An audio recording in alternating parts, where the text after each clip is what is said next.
ಸತ್ಯ Sparsha Kannada TV effect. ದುರಸ್ತಿಗೊಂಡ KSRTC bus ನಿಲ್ದಾಣದ ನೀರಿನ ಮೋಟಾರ್.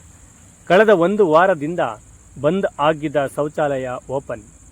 ಕಳೆದ ಒಂದು ವಾರದಿಂದ ಪಾಂಡವಪುರ ಬಸ್ ನಿಲ್ದಾಣ ಶೌಚಾಲಯ ಬಂದ್ ಆಗಿ ಪ್ರಯಾಣಿಕರು ಫಜೀತಿ ಅನುಭವಿಸುತ್ತಿದ್ದರು.